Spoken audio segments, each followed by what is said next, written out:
président Khalifa Sall waaye aussi woon na ci askan wi loolee yaakaar nga ni mën na cee am ndam naam gis nañu benn lënc bi nga xamante ne moo dox ci digganteem ak le président Ousmane Sonko aussi. waaw d'abord da nga may permettre ma wax tuuti wala tuuti rek ci président de la République décision bi mu jël. décision bi mu jël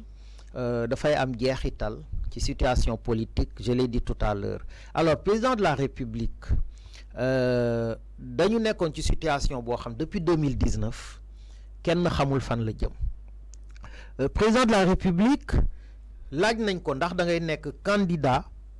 ci élection 2024 yi alors le président lui-même mu ne du wax waaw du wax déedéet foofu lañ commencé woon képp koo xam ne wax nga ci mandat bi loo xam ne arrangé wu ko daf lay dàq ñi doon wax lu ko arrangé da leen bàyyi ci biir donc ñun ñëpp naturellement foogoon nañ ne président bëgg na troisième candidature loolu mu bëgg nag tax na ñun ñëpp ñu demoon réorganiser wu am Yewwi Askan Wi am F24 d'ailleurs dañ ko tegoon pour xeex troisième candidature alors bi ñu defee loolu ñuy observer le président de la République def nañ fi ay marche def nañ fi ay communication on a parlé à la presse loolu yëpp def nañ ko pour dissuader le président peuple bi génn na wan na ko ne d'accord ci président keroog mu def déclaration man j'allais dire même il a renoncé à un droit parce que président amoon na droit quand même jël ay këyitam dem yóbbu ko conseil constitutionnel. Et il a dit lors de sa déclaration aussi. Non, je parle de droit renoncer benn droit c'est-à-dire droit déposé nag bokkut ak droit bokk moom mënuloon bokk alors droit déposé boobu am na ko kenn mënu ko xañ mu dem conseil constitutionnel ne leen dama bëgg ngeen examiner sama candidature d'ailleurs dialogue national bi ñu paree ci dialogue dañ ne ñun dañu bëgg ñu respecter constitution or l'autorité ou les autorités bi mun a wax ci constitution mooy conseil constitutionnel ñoo koy interpréter alors ñu yónni président ñu wax président ne ko respecter la constitution renvoyé nañ la ci constitution mais bi mu xoolee mu xool constitution bi xool liñ ko wax xool peuple sénégalais taxawaay bi ñu taxaw mu xam ne amul beneen choix bu dul bañ a bokk donc c'est d'abord une victoire du peuple sénégalais mais aussi c'est une intelligence politique du président de la République parce que comme j'ai dit il a renoncé à son droit d'aller déposer au niveau de la constitution au niveau du conseil constitutionnel donc loolu nag am na apaisement bu muy indi ci réew mi léegi bi ñu ko defee nag ñun dañ demoon dans Taxawu Dakar dialoguer avec le président de la République pour am ay acquis démocratiques bi ñuy dem dañu yóbbu ay points parmi ces points là il y a une élection inclusive que tout le monde puisse participer à l'élection ñëpp dañu war a bokk ci élection yi am na détenus politiques yi nga xam ne jàpp nañ leen nañu leen libérer am na parrainage bi nañ ko xoolaat ndax parrainage bi tax na ñu bëri mënuñu woon bokk ci élection et tant d'autres alors bi ñu demee ñu discuter ñun dañu jàppoon ne 2017 2018 2019 dialogue yi doon am Khalifa Ababacar Sall bokk yónni ay nit ñu teewal ko ci dialogue bi alors que mu ngi woon prison waaw dafa jàpp ne moom lépp da nga koy dialoguer alors ñu jàppoon ne le code électoral bu ñu utiliser yokk ci ay poñ ba tax Karim Wade mënul nekk candidat Khalifa Sall mënul nekk candidat ak keneen ku ñu teg yoon doo mun nekk candidat dañ jàpp ne loolu acte politique la woon bu ñu dugaloon ci code électoral bi depuis 2019 Khalifa Sall dafay wax ne loolu nañu ko dindi parce que c'était politique ay nit a dajaloo rek dugal ko ci code bi ñu pare ci dialogue dindi nañ loolu ci code électoral bi wala boog prévoir nañ yóbbu ko assemblée nationale pour dindi ko ci code électoral donc mu nekk beneen acte politique c'est-à-dire ils ont utilisé la politique la ñu utiliser pour éliminer des candidats et ces mêmes candidats se sont donné les moyens politiques pour ñëwaat ci géew bi loolu la Khalifa Sall def donc siège boobu la Barthélémy Diaz di waxee mu ne comme loolu am na jàpp nañ ne Khalifa Sall léegi mun na nekk candidat alors il devient dafay nekk alternative bu crédible comme dafay nekk alternative bu crédible dañuy woo sénégalaises ak sénégalais yépp yi nga xam ne ils sont épris de justice de paix de stabilité ñu ñëw dugg ci coalition boobu nga xam ne moom moo war a porter Khalifa Ababacar Sall et je pense que ni nga ko waxee ci sa question loolu mun na ci am ndam bu baax a baax ndax expérience am da ko koy may moom Khalifa parcours am da ko koy may mais Barthélémy Diaz comme ni mu négocier ni mu doxee ba tax président de la République mun a toog ak waa opposition je pense que mun na continuer dox ba ay membres de l'opposition et d'autres camps de la société civile, en tout cas toutes les forces vives se réunissent autour de Khalifa Sall. Mais concernant aussi le parti socialiste ndaxte bu ñu ne Khalifa Sall mun nañ wax le parti socialiste ci diggante bi aussi am na benn lënc bi nga xamante ne moo nekkoon ci seen diggante ba mu demoon au niveau de l'opposition aussi gis nañu le PS bokk na ci coalition Benno Bokk Yaakaar ndax yaakaar nga ni kaddu yi nga xamante ne Barthélémy Diaz lancé na ko à l'endroit des forces vives de la nation ngir ñu jàppale candidature am bi le parti le PS maanaam dinañ ci bokk ba mën a jàppale seen candidat muy le président Khalifa Sall. Naturellement PS moom mooy la base de Khalifa foofu la juddoo foofu la yaroo foofu la màggee toute son expérience politique mu ngi ko jàngee à l'école du parti socialiste tout li mu am yëpp aussi mu ngi ko am avec le parti socialiste jusque bi muy nekk maire de Dakar la première fois bi muy nekk maire de Dakar il était encore membre du parti socialiste donc parti socialiste c'est son parti à lui et donc su wootee naturellement ñi muy njëkk a woo c'est le parti socialiste ensuite c'est la gauche. La gauche, c'est tous ces socialistes-là qui ne sont pas réellement dans le libéralisme, qui ne sont pas d'obédience libérale. Mais gauche, ils ont intérêt à avoir un candidat. Et actuellement, le candidat le mieux placé, c'est Khalifa Ababacar Sall. Donc, il aura besoin de l'appareil du Parti socialiste parce que ni que PS, ils ne sont pas plus importants. Ni important, moi, la base du Parti socialiste dans l'appareil. Donc, base bobu non, on les retrouve dans les villages, on les retrouve dans les villes, dans les régions. Base bobu le Khalifa Ababacar Sall soxla te dina dem jëli ko. Ñu ngi woo aussi ñi nga xam ne ñu ngi nekk ci bopp parti bi fës ci parti aussi ñu ñëw rejoindre ko jàppale ko parce que ñoom ñoo ànd mais li koy porter du nekk rek parti socialiste du nekk rek la gauche c'est-à-dire ñooñu dañ leen a woo mais toutes les forces vives de la nation parce que on veut aller vers une méga coalition pour porter ce candidat qui rassure parce que la candidature de Khalifa Sall en réalité rassure dañu nekk ci inquiétude politique des tensions il faut quelqu'un boo xam ne dafay ñëw pour incarner la transition dont le Sénégal a besoin et Khalifa pourra le faire. Khalifa est-il un candidat idéal pour la présidentielle de 2024 selon vous? Absolument comme je l'ai dit tout à l'heure candidat la boo xam ne dafay incarner d'abord la stabilité du pays xam nga Sénégal fu mu ne ni fi ñu toll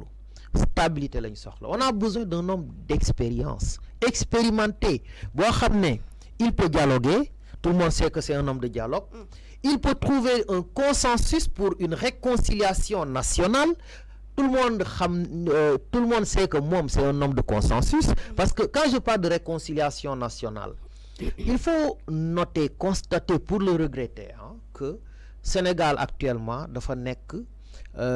dëkk bu divisé les gens ni ñuy xalaatee aujourd'hui c'est comme si il y a un manichéanisme extraordinaire moo am ci dëkk bi c'est-à-dire day xonq rek wala mu ñuul mais amul ci diggante bi ñenn ñi ku d'accord ak ñoom yow yaa fi gën ku d'accord ak ñoom yow dañ laa war a sax saaga te loolu à mon avis baaxul ci dëkk tey jii nii li xew Macky Sall li mu def pour man on devait le saluer parce que am na lu mu régler ci problème yi ñu nekkee. Donc le fait que mu renoncer dañ ko waroon saluer mais am na gis nañ am na ñu koy banaliser te loolu c'est un problème et donc ce que je veux dire mooy il nous faut un homme boo xam ne dina mën nekk dans le consensus dans le dialogue dans la réconciliation nationale et cette candidature qui pourra rassurer et réunir toutes les Sénégalaises et tous les Sénégalais, c'est Khalifa Ababacar. C'est Khalifa Ababacar Sall. Vous, en tant que chercheur, en tant qu'enseignant, gis nañ la nga def benn chronique su ma ko mënee duppee noonu dont vous parlez des éloges de Khalifa Ababacar Sall. Selon vous, bu ñu liree chronique bi sax dañuy jàpp ni pour vous Khalifa est le 5e président du Sénégal. Oui, en fait, su fekkee dama jël un peu de recul, ma observé, je peux dire que parmi tous les candidats qui se sont pour le moment déclarés, s'il arrive à avoir, su fekkee am na cette méga coalition dont je parle, ñi gën a am solo ci réew mi, mu fexe ba ñu ànd ak moom. Est-ce que ce sera facile aussi par rapport à cette méga coalition dont vous parlez aussi? Non, effectivement mun na bañ a yomb mais liggéey la bu mu war a def moom ak ñi koy jàppale tamit war nañu sumb ci liggéey boobu noonu mais liggéey boobu su ko defee taxawal méga coalition effectivement il sera le candidat idéal pour être le 5e président de la République. ndax dina yomb aussi ci moom parce que gis nañ ko ak yenn jafe-jafe yi nga xamante ne nemmeeku nañ ko au sein de la coalition Yewwi Askan Wi F24 aussi la tension entre moom ak le président Ousmane Sonko récemment avec sa sortie au niveau de la France 24 gis nañ ko il n'a même pas prononcé le nom du président Ousmane Sonko quand même est-ce que dina yomb ci moom cette méga coalition dont vous parlez aussi? waaw xam nga Ousmane Sonko le président Ousmane Sonko à qui je rends un grand hommage dafa nekk personnalité politique Sénégal boo xam ne moom it am na parcours parce que bi mu duggee ci langue bi yàggul mais gis nañ son niveau de popularité ak ni ko jeunes yi bëggee alors ensemble on a cheminé dans Yewwi Askan Wi dafa nañ Yewwi Askan Wi mu nekk fa un personnage clé de cette coalition là une personnalité importante de la coalition mais coalition boobu ñu defoon mu Yewwi Askan Wi dafa am lu ko taxoon a jóg coalition bi jógul woon pour nekk ci service su benn candidat wala benn personnalité politique d'ailleurs dès le début dañ ne woon ku nekk su outil jotee di nga dem outil mais les combats de principe nañu ko bokk donc Khalifa Ababacar Sall est dans ces combats de principe je suppose et pense que Ousmane Sonko est dans ces combats de principe alors bi ñu demee ba nga xam ne on peut pas le nier il y a peut-être li ma mën a tuddee des malentendus entre certains leaders de Yewwi je dirais pas Ousmane Sonko entre certains leaders de Yewwi parce que les derniers actes de Yewwi Askan Wi effectivement c'est des actes yoo xam ne dafa mel ni dañuy jéem a dàq sax ci biir Yewwi mais charte Yewwi lu leer la waxul ne dañu war a topp rek benn candidat soutenir ko et donc Khalifa Sall Ousmane Sonko de toute façon étant dans l'opposition ils ont intérêt à aller ensemble travailler ensemble au sein de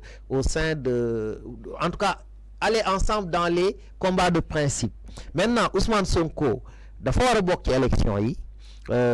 dafa war a bokk amul dara loo xam ne war nañ ko seetaan ñun kenn warul seetaan ñu koy faagaagal bu ñu bokk ci élection yi. mais jàppee ni bu ñu tënkoo ci situation bi nu mu demee nii dafa mel ni Ousmane Sonko dañ ko xaw a seetaan fu mu nekk nii. non seetaanuñ ko parce que on a été dans tous les combats yi nga xam ne jëloon teg nañ ko pour Ousmane Sonko maintenant quand on a appelé au dialogue. Ñun on a pensé que